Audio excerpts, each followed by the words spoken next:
Xbox Series S. Ini konsol udah 6 tahun umurnya, dan ya gue bakal jelasin ke lo semua di tahun 2026 ini apakah masih worth it untuk dibeli apa enggak. Cerita dikit, gue beli Xbox Series S ini pada tahun 2020 saat awal rilis. Saat itu awal rilis banget, dan ya gue mikir gue gak mau beli PS5 dulu karena harganya masih gak masuk akal. Gue juga beli ini sebenarnya masih gak masuk akal waktu itu, sekitar 5 jutaan waktu gue beli. Dan ya pada saat itu gue mikir kayak gue gak punya TV 4K 2K, jadi kenapa gue harus coba cepet-cepet gitu buat PS5. Untuk sekarang gue mau coba yang next gen dengan ada budgetnya nih, Xbox Series S. Dan ya harganya tuh waktu itu sangat atraktif lah, jadi makanya gue ngambil Xbox Series S ini. Dan gue udah 6 tahun megang ya, overall gue happy sama Xbox Series S ini. Dan waktu itu juga ya banyak banget gue bener-bener senang sama konsol ini, jadi gue bakal bahas kelebihan dan kekurangannya. Kelebihan yang pertama, dia itu ukurannya yang compact, ukurannya kecil banget, lu taruh kayak di meja atau apa gitu, pokoknya ukurannya kecil banget. Gue seneng banget dari compactnya ini, jadi kayak semi portable gitu. Jadi kalau misalkan gue keluar kota atau kemana gitu, ini tuh masih bisa gue bawa jalan-jalan gitu.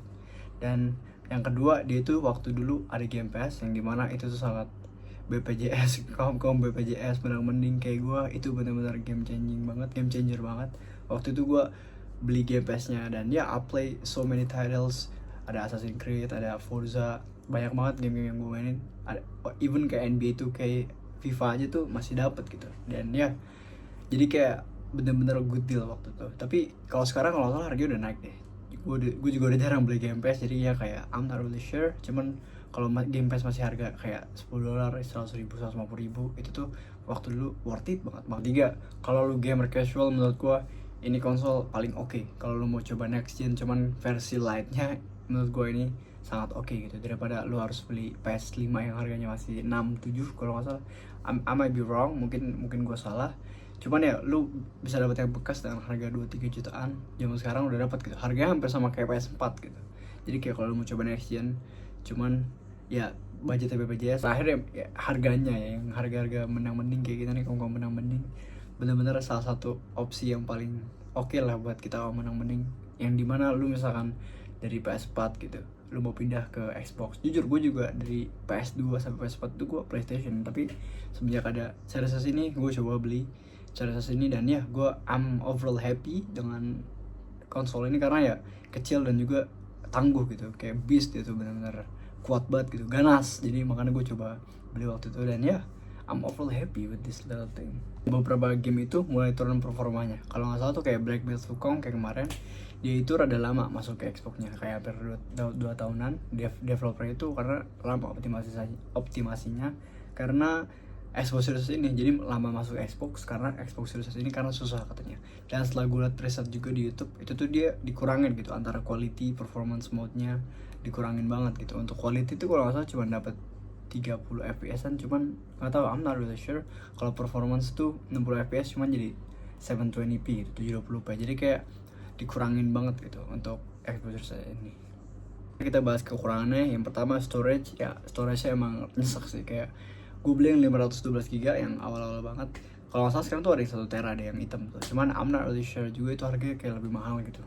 Dan kalau misalnya mau tambahan extension card gitu, itu juga mahal banget. Jadi kayak 512 GB lu itu juga nggak full gitu, lu tuh cuman kayak dapet 300-an giga gitu. Dan gua waktu isi COD, isi Forza udah hampir full gitu, isi FIFA udah hampir full. Jadi kayak ya itu salah satu kekurangannya. Terakhir ini udah obvious ya, dia tuh digital, jadi ya nggak ada disk drive-nya. Jadi lu kalau misalkan tipe orang yang ngumpulin kasetnya atau misalkan collectible item gitu, kayaknya nggak bisa karena semuanya ini digital. Masih worth it untuk Xbox Series ini di tahun 2026? Jawabannya simpel, tergantung kebutuhan lo. Kalau lo misalnya gamer casual, mainin game kayak cuman FC, NBA 2K atau game-game balap doang, atau enggak lu game-game kayak Warzone, Fortnite gitu, menurut gue masih oke banget itu. Karena main Warzone, Fortnite gitu 120 fps, kalau lu punya monitor yang 140 Hz itu tuh udah dapet 120 fps. Tapi kalau lu pengen kayak fokus ke 4K-nya, lu pengen kayak jangka panjang, ya I would say kayak mending lu saving dikit langsung ke PS4 atau misalkan target PC. Tapi ya in this economy susah semuanya. Kayak gimana menurut lo, apakah ini konsol layak dibeli buat lo, atau misalkan lo mau langsung upgrade aja ke PS5 atau misalkan rakit PC yang lebih banyak gitu. Dan ya, ini video pertama gue. Kayak kalau lu mau ada komen, like, semuanya kita sharing aja di komentar. Jangan lupa like juga, komen juga, semuanya lah, subscribe juga, oke? Dan ya, see you in the next video.